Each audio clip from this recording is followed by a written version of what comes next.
Olá, meus queridos alunos e queridas alunas do sétimo ano da Escola Cristã Eduardo Miller. Sou o professor Rodrigo. Essa é a nossa aula de História com o objetivo de revisar o conteúdo que será cobrado na segunda avaliação da nossa escola. Eu listarei os capítulos que vão ser necessários para que vocês acompanhem essa revisão, mas desde já adianto que na nossa prova será cobrado o conteúdo de formação dos Estados Nacionais, grandes navegações e reformas religiosas. Todos esses três conteúdos têm relações uns com os outros. Para a gente entender melhor como eles se encaixam e como vão ser cobrados na prova, eu vos trago essa videoaula. Sem mais delongas, vamos lá comigo. Primeiro ponto que vai ser cobrado é a formação do Estado Nacional moderno. Para entender o que é um Estado Nacional moderno, a gente tem que entender como era antes. Antes nós tínhamos o feudo, a lógica do feudo, uma grande porção de terra que tinha um senhor dono daquela terra toda e ele governava aquela terra, era o responsável por punir, por cobrar impostos, por organizar, decidir quem ia morar, quem não ia, quem entrava e quem saía. E ele geralmente era fortificado, parecia como uma cidade, mas não era uma cidade, era uma grande fortificação, uma grande porção de terra. E lá se plantava, lá se dormia, lá se vivia, tinha o castelo onde morava o dono com a sua família.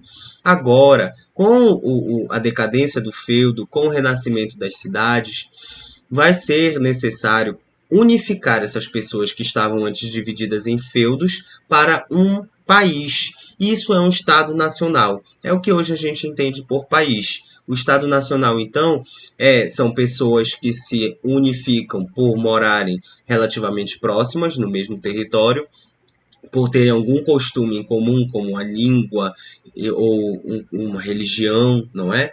E elas estão unificadas sobre esse símbolo da nação, ou seja, do país. Então elas têm uma bandeira em comum. E para organizar agora esse país, que não é mais um feudo, é um país, vai ser necessários algumas coisinhas que caracterizam o Estado Nacional moderno.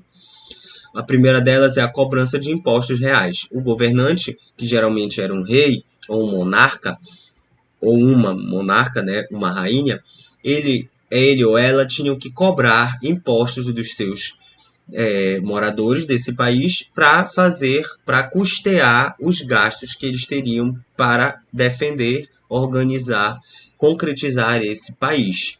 Então, para defender era necessário um exército contratado. Então, o exército era pago com os impostos. Tinha que ter uma centralização administrativa, não podia cada um governar como era no feudo. Cada feudo tinha o seu governante. No Estado Nacional, não, só tem um governante. O sistema de pesos e medidas é necessário para unificar. Se um país adota o metro como sistema de medida e o quilo como sistema de peso, se eu for na feira ali da esquina e encontrar o vendedor vendendo em outra medida, por exemplo, em libras e usando pés como medida, eu não vou ter acordo. Então, para um país ter o mesmo sistema de pesos e medidas, ou seja, todo país vai vender e comprar em quilos, todo país vai medir as coisas em centímetros e metros. É preciso dessa unidade para poder um Estado Nacional moderno ter uma coerência. Não é? Precisa também de uma moeda única, ou seja, não dá mais para, como era nos feudos, não tinha comércio no feudalismo porque não tinha uma única moeda que circulasse em todos os feudos. Cada feudo tinha a sua forma de pagar, de trocar, tinha seus objetos de valor. O Estado Nacional moderno não. Vai ter uma moeda, igual como a gente tem hoje o real, não é? Então você vai na feira, você compra tudo com reais, você vai no supermercado, compra com reais, você vai no shopping, tudo é a mesma moeda que é aceita. Isso é uma característica de um Estado Nacional moderno. E as leis e a burocracia, ou seja, um Estado Nacional moderno precisa de uma lei que seja aceita em todo o território do Estado Nacional moderno. Como é que vai ser governado esse Estado Nacional moderno? Geralmente era um rei, e esse rei tinha que deter todo o poder na mão dele. Isso se chama absolutismo. Aquele que é absoluto, ele tem o poder todo nas mãos dele. Esses dois caras aqui, eles são os teóricos, são as pessoas que vão pensar o absolutismo. Eles têm ideias diferentes. O Thomas Hobbes, que é esse careca com barba, ele vai dizer que o poder político forte era uma necessidade para defender os homens deles mesmos, ou seja, o homem não sabe se defender sozinho, ele precisa de um poder maior do que ele para se defender, e esse poder ia ser exercido pelo monarca, pelo governador do país.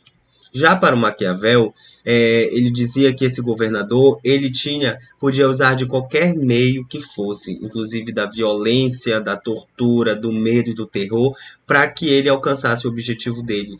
Ele dizia que o governante era melhor para o governante ser temido do que ser amado, porque quem era temido ele era respeitado. Quem era amado, às vezes as pessoas não respeitavam tanto quem era amado, um governante amado. Então é melhor o governante ser temido, usar de violência, usar de qualquer coisa para que ele obtenha o poder. Tá bom? Lembrando, então, vamos lembrar o processo da formação das monarquias. É uma questão muito simples, tá? O que a gente tem que entender que a monarquia inglesa, começou a ser unificada a partir das terras conquistadas pelo rei Guilherme Conquistador. Depois veio o rei Henrique II. O rei João Sem Terra criou a primeira Constituição da Inglaterra, que é a Magna Carta, em 1215, é o primeiro conjunto de leis escritas, mas só o rei Eduardo III é que veio conseguir concretizar um parlamento, ou seja, um sistema de governo ali para poder governar as regiões da Inglaterra. A monarquia inglesa, então, ela demorou muito para ser considerada uma monarquia, um estado moderno.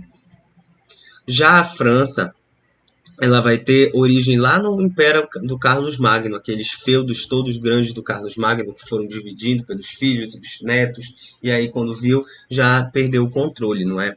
E a centralidade deles foi conseguida com o rei Luís IX. O rei Luís IX foi o rei que conseguiu reunir esses territórios sob uma única bandeira. Mas, por conta de uma guerra, que foi chamada de Guerra dos 100 Anos, a França e a Inglaterra constantemente brigavam para conseguir terras, para conseguir questionar as fronteiras. Então, essas duas monarquias elas tiveram um atraso na constituição delas como estados nacionais, como países, por conta dessa guerra. Então, França e Inglaterra se constituíram como estados nacionais modernos depois do século XV, tá bom? Já Portugal e Espanha não, vão ser os primeiros, porque a origem deles está nas guerras da Reconquista, quando os portugueses e os espanhóis se reuniram para expulsar os muçulmanos, os árabes, que moravam ali na Península Ibérica, o território onde é hoje o país Portugal e o país Espanha. E eles são feitos, Espanha, por exemplo, foi uma união de dois reinos, o reino de Castela e de Aragão. E Portugal foi a unificação de uma porção de terra chamada do Condado Portucalense, que decidiu virar um reino só. Então, a dinastia de Avis, no século XIV, já conseguiu unificar a coroa portuguesa, conseguiu criar o país Portugal.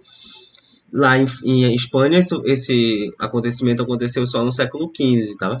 Porque foi o casamento dos reis Fernando de Castela e Isabel de Aragão. A característica muito forte dessas coroas, tanto a portuguesa quanto a espanhola, é a proximidade deles com a Igreja Católica. Então eram coroas cristãs. Diante disso, a gente vai entender que Portugal e Espanha foram os primeiros a se constituírem como países e eles tinham grande possibilidade de se lançarem ao mar. Antes disso, no século XIII, a gente vê que as rotas comerciais eram todas terrestres. Mas depois, no século XIV, vai ser necessário buscar novas terras, novos produtos além da Europa. E aí é que vamos entrando no conteúdo das grandes navegações. Portugal e Espanha se destacam porque foram os primeiros países a se constituírem, então tiveram condições de primeiro se lançar ao mar. Por que se lançaram ao mar? Constantinopla já não é mais uma rota comercial, foi tomada pelos turcos otomanos, então é necessário buscar novas rotas comerciais.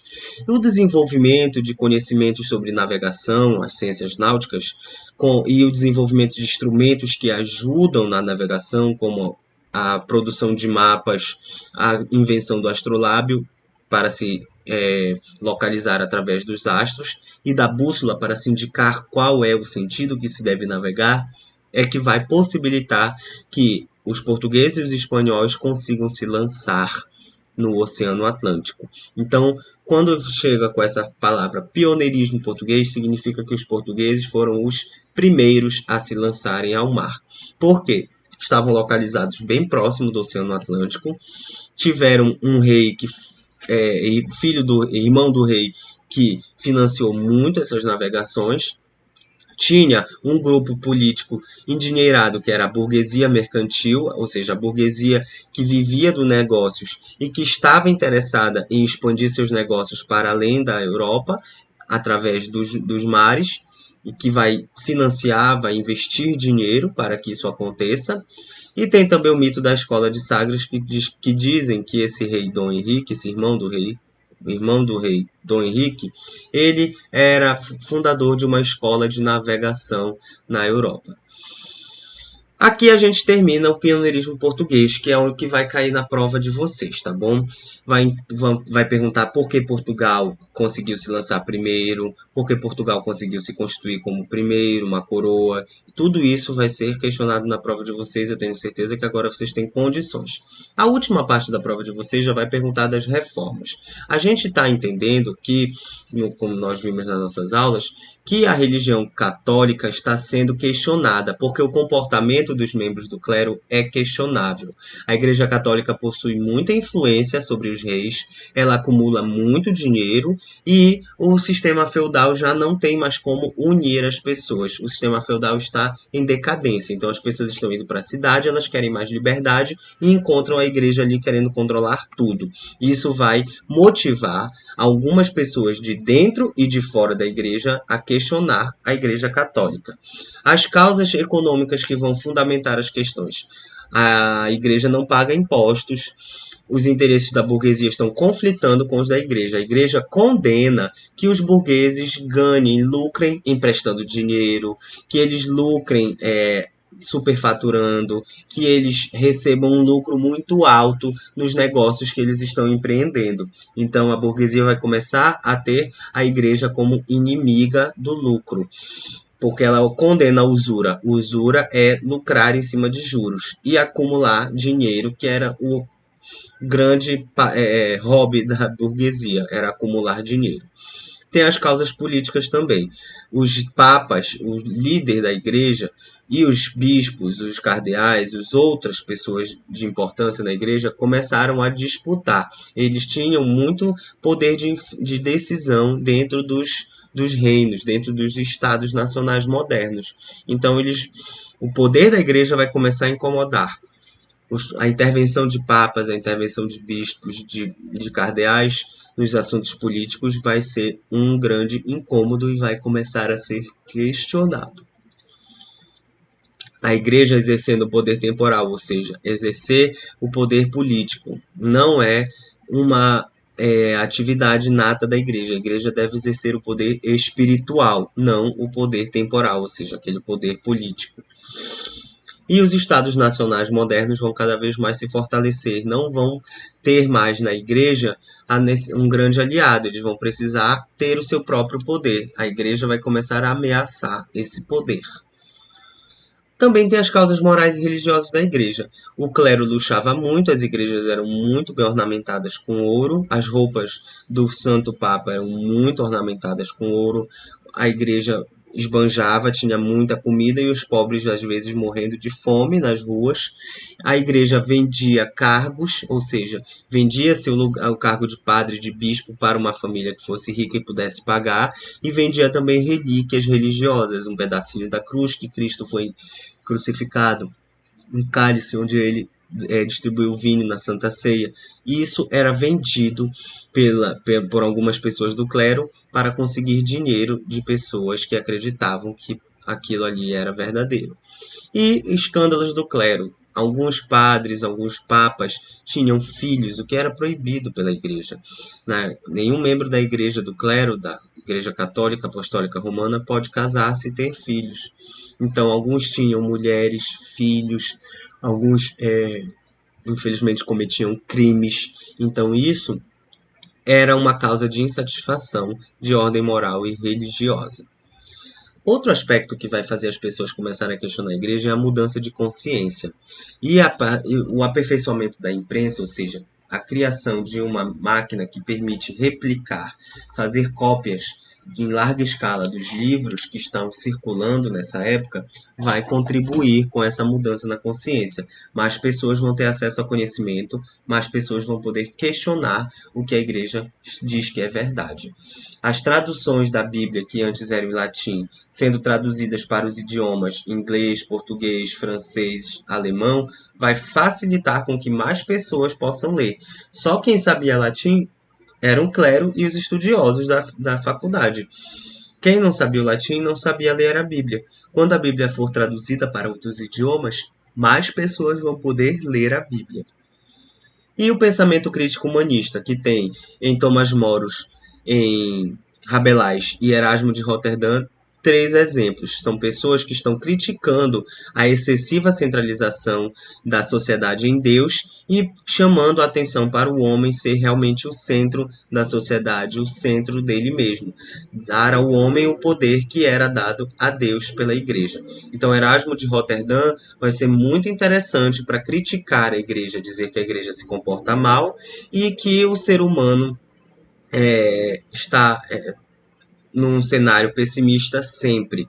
O Erasmo de Roterdã vai abrir caminhos para que alguns reformadores consigam levar as suas ideias à frente. Os precursores da reforma, que eram John Wycliffe e Jan Hus, eles fizeram importantes ações. Um deles, o John Wycliffe, traduziu a Bíblia para inglês, criticava a venda de relíquias pela igreja e acreditava que a Bíblia deveria ser a única fonte para o cristão ser salvo, não é? Outra coisa que os padres diziam, que o Papa dizia, não deveria ser considerado, só o que estava escrito na Bíblia. O Jan Hus traduziu também a Bíblia para o idioma dele, que era o tcheco, criticou esse acúmulo das riquezas e o poder material da Igreja Católica. Ele dizia que deveria até, inclusive, ser confiscado os bens da Igreja, e eles acabaram, assim como John Wycliffe também, Jan Hus acabou excomungado e morto na fogueira. Esses dois, eles eram teólogos, ou seja, eles estudaram a doutrina cristã, estudaram a Bíblia, eram da Igreja, mas eles foram retirados da igreja, excomungados, porque estavam criticando a igreja. O que eles fizeram abriu caminho para outros. Um deles foi Martinho Lutero, um monge agostiniano da Ordem dos Agostinos, que seguia Santo Agostinho, ou seja, ele era da igreja. Ele vai fazer 95 teses, 95 ideias que vão questionar o comportamento da igreja católica. Ele dizia que a Bíblia devia ser livre interpretada, não deveria ser interpretada somente pelas pessoas da igreja, e sim por quem quer que lesse ela.